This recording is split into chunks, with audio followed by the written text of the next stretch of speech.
Creo que la mejor manera de entender lo transformadores que somos es que sin un cocinero, un poroto es una piedra.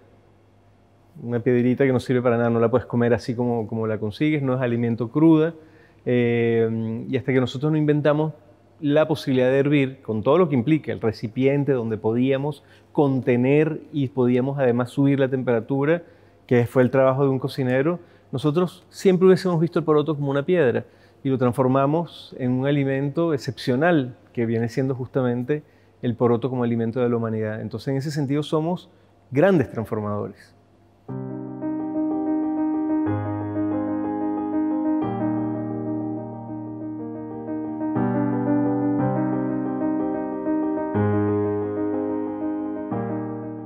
Reflexionar un poquito tal vez bajo tu mirada sobre la capacidad que tenemos no solo de transformar lo técnico, sino también ser transformadores de nuestro entorno social, económico, cultural. ¿Qué opinas de eso? ¿Qué tienes que decirnos de eso?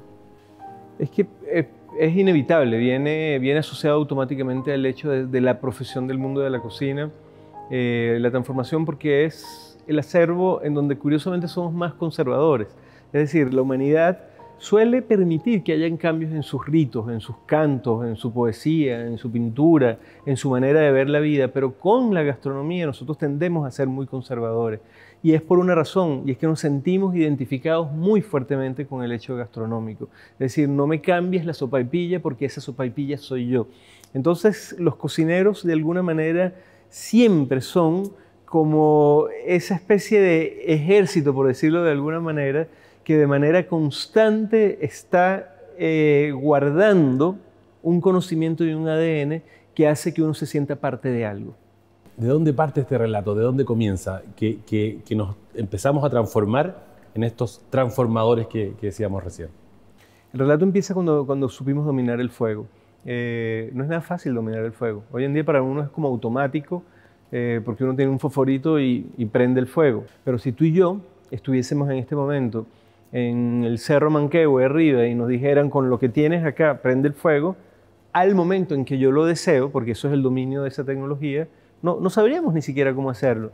Entonces hay que pensar lo importante que fue, primero, aprender a conservar el fuego, que fue el primer paso. Por casualidad aparecía la llama y luego tú tratabas de conservarla, porque no sabías cómo la ibas a prender de nuevo, y luego a producirla. Ese momento, que es el momento de verdad del nacimiento de la humanidad, también es el momento del nacimiento de quien cocina, porque la persona que dominó el fuego por primera vez empieza a transformar todo lo que tiene en su entorno para volverlo más comestible, más nutritivo. Y en este circuito cronológico, ¿qué es lo que sigue después? Luego sigue una cosa fundamental, que es que empezamos a dominar la greda. Pudimos hacer figuras de greda que se mantuvieran. Eso es muy difícil de haber logrado. Es decir, lograr conseguir cuáles son los tipos de greda que tengan sílice de verdad para que a tales temperaturas de verdad eso se conviertan en superficies que no sean claramente quebradizas, que duren, nos permitió a nosotros contener. Antes no conteníamos, antes simplemente usábamos el fuego. Y en este momento empezamos a contener, y contener implicó poder guardar, por ejemplo, la leche, y por lo tanto la primera gran transformación de la fermentación, el yogur. Contener nos permitió colocar fuego por debajo y hervir. Imagínate todos los alimentos que no sabíamos que se podían consumir y que de repente empezamos a consumir gracias a que se podían hervir. Y en esa línea de tiempo uno puede después pasar al metal, con todas sus implicaciones de nuevo, la olla de metal, la plancha de metal. Y al final lo que te quiero decir es que con cada momento de la historia en que la humanidad logró asir una forma tecnológica, al mismo tiempo nacía una cultura completa asociada a esa nueva forma. El problema no era la tecnología, el problema era que nosotros aprovechábamos inmediatamente las nuevas posibilidades, porque eso somos los humanos. Los humanos simplemente somos unos adictos a nuevas posibilidades y cada vez que tenemos una nueva posibilidad construimos una cultura alrededor de ella. Hay que entender algo que es muy lindo. A medida que la humanidad pudo dominar la posibilidad de cocinar, su paso se fue volviendo lento. Ya no había que caminar 40 kilómetros diarios buscando el alimento y por eso, bueno, pasamos de África a Europa y de Europa nos fuimos hasta el confín del este y llegamos a Rusia, y en Rusia de repente hubo una pequeña helada y cruzamos esos 80 kilómetros del estrecho de Bering y seguimos caminando por la América. Éramos unos caminantes y de repente la posibilidad de cocinar nos permitió parar un rato. Y pucha, no tenemos que caminar 40 kilómetros mañana, quedémonos acá que tenemos comida y tenemos fuego y comamos y tenemos refugio. Y entonces ya en ese momento empieza a aparecer un concepto que tiene que ver con ser sedentario y tiene que ver con la agricultura y tiene que ver con la crianza y la domesticación de los animales, ¿no? Nosotros somos cocineros formados, vamos a decirlo como cocineros, probablemente hace medio millón de años atrás, parece mentira. Se empieza esto a sofisticar un poco más, se empieza a complejizar el aparato técnico para poder evolucionar en las cocciones.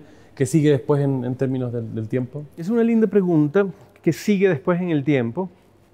Porque la verdad que la cocina se mantuvo casi idéntica por 10.000 años, Eugenio.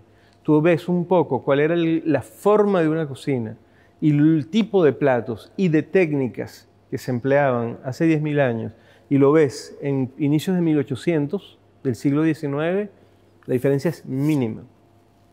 Horno con un fuego que calentabas, aprendías a dominar ese calor, en algunos casos el metal arriba para poner la olla, pero técnicamente prácticamente hablamos de lo mismo. Y de repente aparece el termostato, finales del siglo XIX. El termostato lo vino a cambiar todo, porque supimos dominar el fuego, pero no el calor.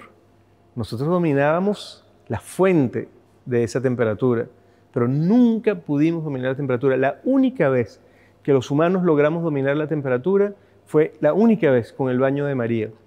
Pero cuando aparece el termostato, ya nosotros podemos decir, lo quiero a 120, lo quiero a 140, lo quiero a 100. Imagínate, todo lo que se empieza a aparecer en uno. ¿Qué pasa si esto solo lo cocino a 80? ¿Qué pasa si esto lo cocino a 100?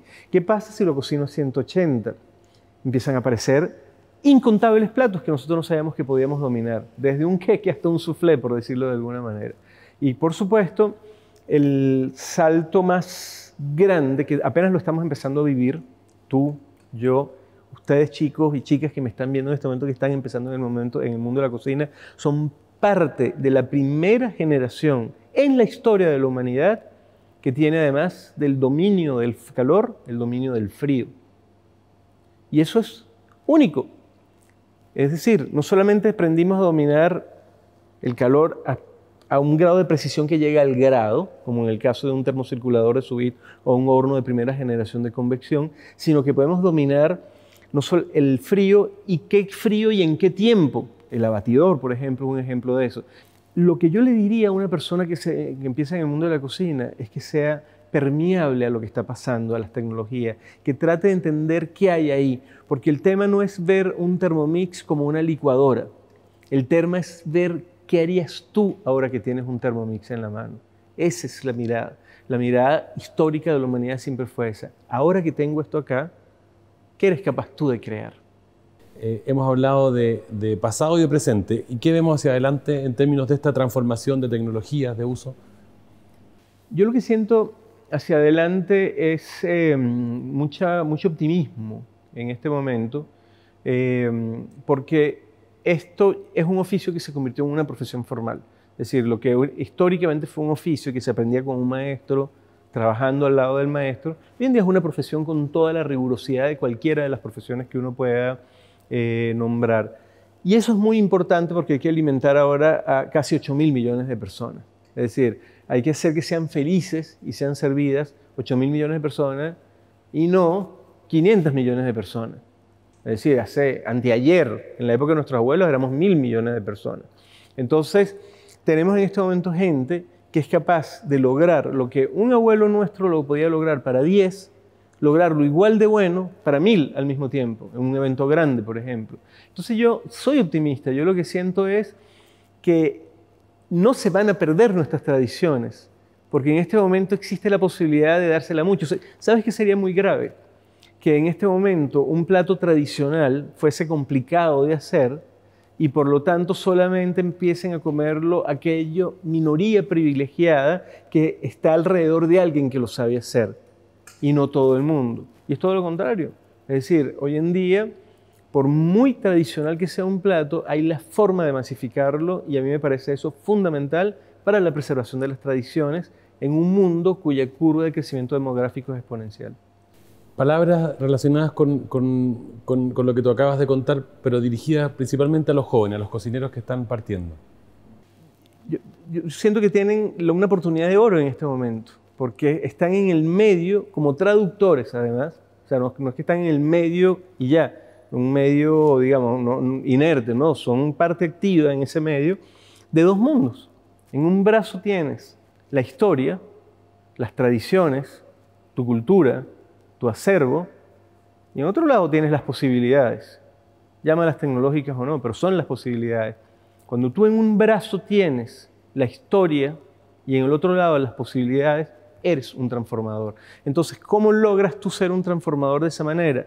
Mira para el lado de la historia y entiéndelo y sé abierto hacia el lado de lo que está empezando a nacer, o sea, fórmate, para que tú, una vez desde tu formación y con este bagaje que tienes acá, te conviertas en esa persona de la cual, por ejemplo, un Chile siempre va a estar profundamente orgulloso porque eres esa persona que ha logrado volver no un acto perecedero el hecho cultural, sino un acto sustentable y sostenible en el tiempo.